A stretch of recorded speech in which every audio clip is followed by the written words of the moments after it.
안녕하세요. 오늘은 안도현 시인의 간절하게 참 철없이 라는 시집을 읽어왔습니다.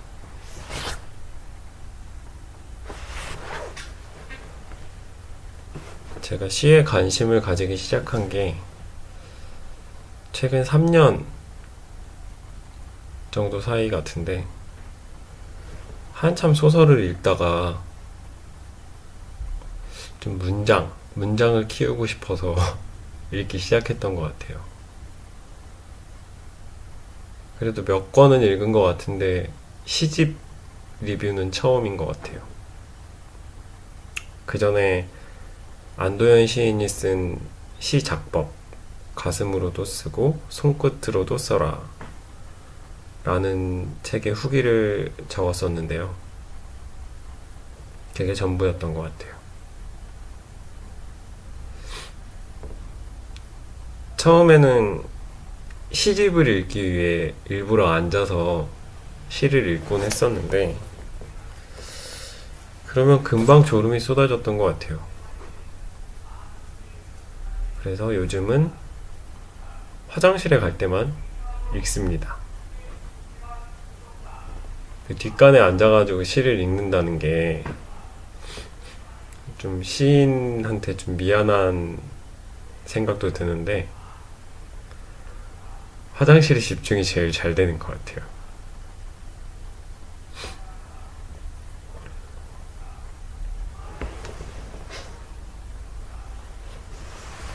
그 안도현 시인 되게 유명한 분이잖아요. 그래서 어머니한테 한번 물어봤어요. 안도현 아세요? 그러고 그랬더니 아신대요. 유명한 사람이 맞나 봐요. 기억을 더듬어 보니까 이 시집도 저희 누나 거예요. 그래서 그때 처음 읽게 된 마음은 그랬던 것 같아요. 아, 유명한 사람이라면 좋은 시를 쓰겠지? 그런 글을 읽고 나도 좀 더 나은 사람이 되어보자. 약간 그런 마음가짐이었던 것 같은데, 읽는 동안 감탄을 많이 했던 것 같아요. 시인들의 범상치 않은 시선, 뭐 이런 것들 때문에. 우리는 왜 더러운 베개를 보면 그냥 우리라고 아니고 저라고 얘기할게요. 저는 그냥 더러운 베개를 보면 더럽다, 빨아야겠다, 뭐 이런 생각이 드는데, 시인들은 그 때 묻은 베개에서 사람의 흔적을 생각한다고 하더라고요. 정말 다릅니다. 저와는.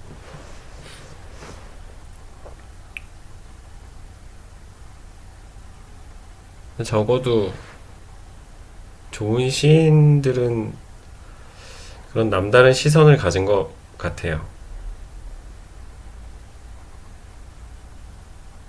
저는 시를 그렇게 읽다 보면 막 감탄하는 부분도 있겠지만, 아, 너무 비현실적인 거 아닌가. 지금 당장에 출근해야 되고 바빠 죽겠는데, 할 일이 태산인데, 볼에 떨어지는 햇빛을 음미하고 있을 시간이 어딨어.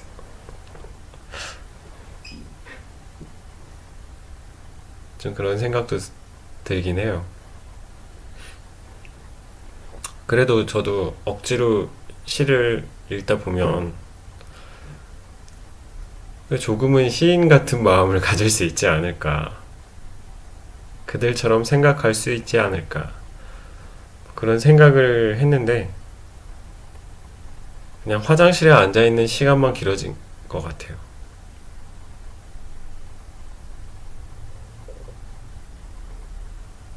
한 달쯤 걸리는 것 같아요. 시집 한 권 읽는데,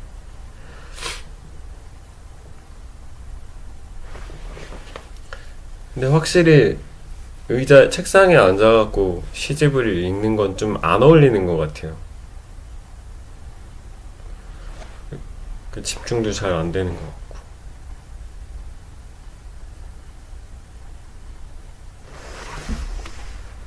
시를 왜 줄줄줄 읽어 내려가다 보면 괜히 죄책감이 들 때가 있어요. 아, 이거는 같은 뭐 소설이나 산문, 뭐 일기, 편지, 글이라면 같은 글인데 뭔가 되게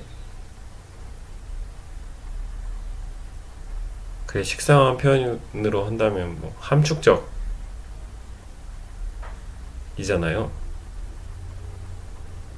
왠지 천천히 읽고 작가의 의도를 한번 생각은 해봐야 되는 게 해봐야겠다. 막 좀 그런 생각이 드는 것 같아요. 천천히 곱씹는 거죠.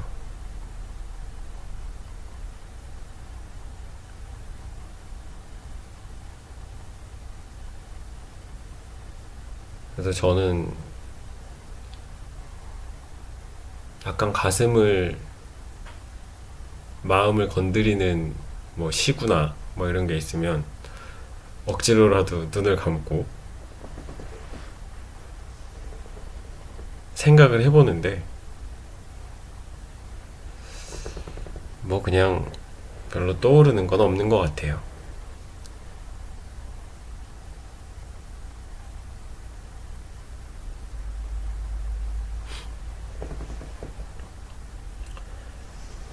이번에 간절하게 참 철없이라는 시집에서 특히 기억에 남는 건 좀 먹는 부분이었어요. 시골 밥상, 지역 음식, 뭐 이런 게 가장 기억에 남는데, 그 저희 부모님만 해도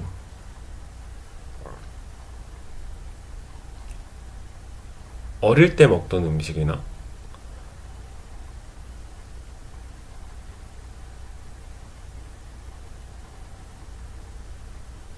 뭐 기억에 남는 음식들이 있나 봐요. 그래서 가끔 얘기를 해요.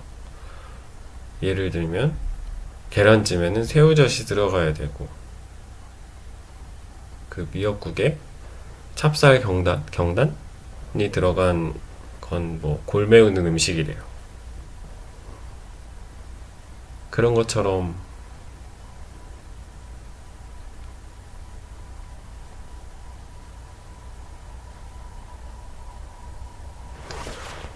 기억에 남는 음식들이 있나 봐요. 안도현 시인도 마찬가지로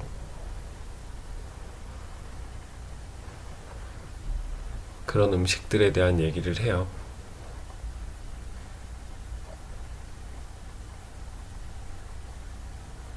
저는 시골이 없어가지고 별로 공감은 안 됐지만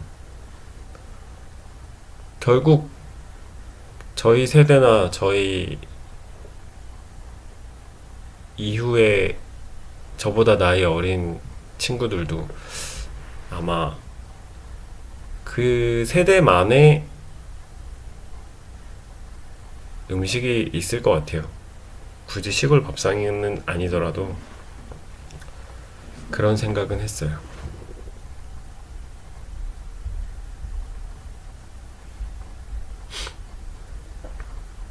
아, 이게 사실 오캠이 자꾸 오류를 일으켜가지고 제가 오캠이라는 프로그램으로 이거를 녹음을 하는데 두 번째 얘기하고 있는 거예요.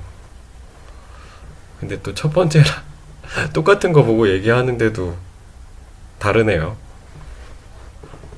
머리도 멍한 것 같고 뭐 어쨌거나 계속 한번 얘기를 해보면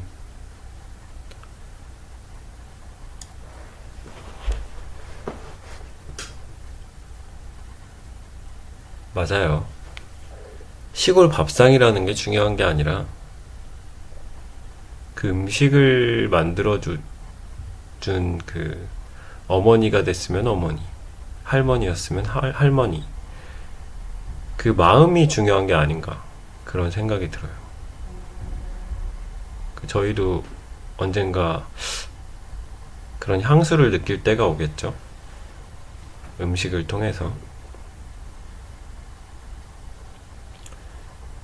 시든 소설이든 뭐가 됐든 좋은 글은 시대를 관통하는 힘을 가진 것 같아요.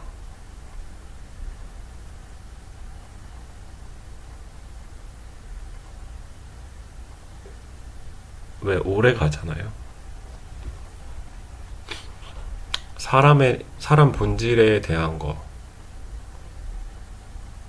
혹은 따뜻한 마음, 자연, 뭐 이런 것들. 좀 변하지 않는 것들.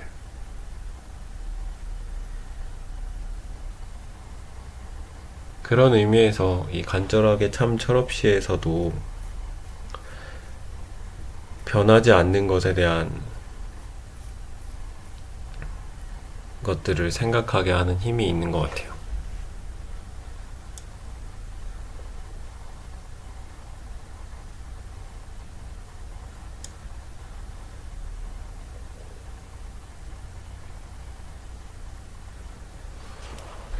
제가 그전 리뷰에서 말했었던 것 같은데, 저는 작품 해설 읽는 걸 별로 안 좋아했어요.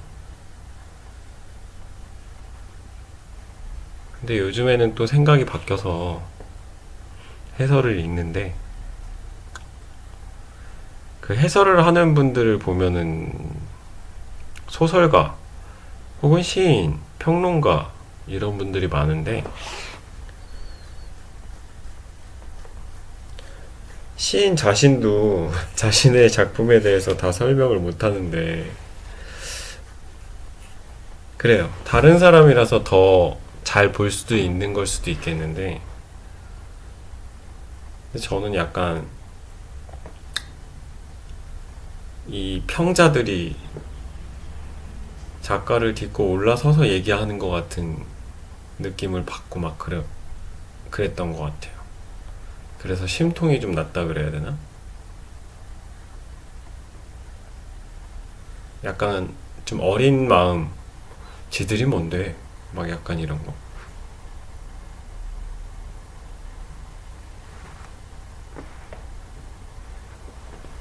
근데 지금은 해설도 열심히 읽어요.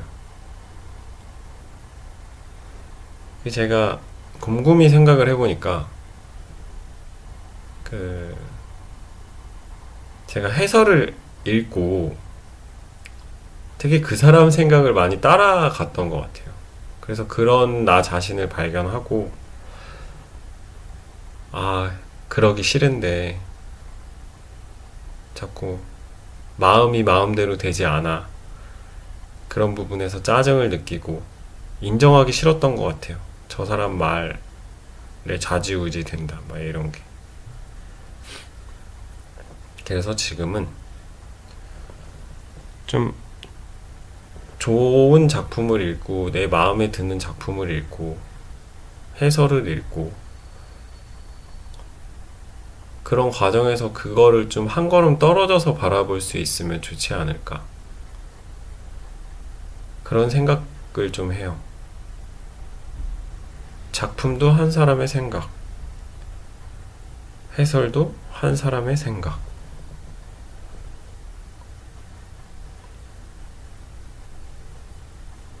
그러면 참 좋지 않을까.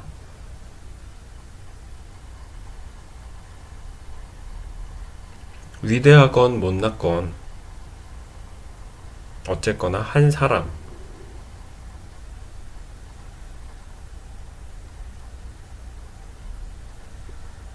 또 앞으로 생각이 어떻게 바뀔지는 잘 모르겠는데, 지금은 그렇게 생각하고 싶습니다.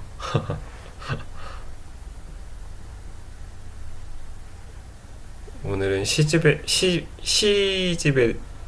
대해서 리뷰를 해서 그런지 금방 끝났네요.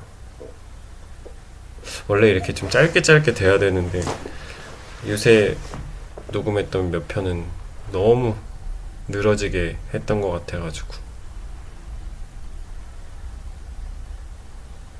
앞으로 더 담백하게 얘기할 수 있는 사람이 되겠습니다.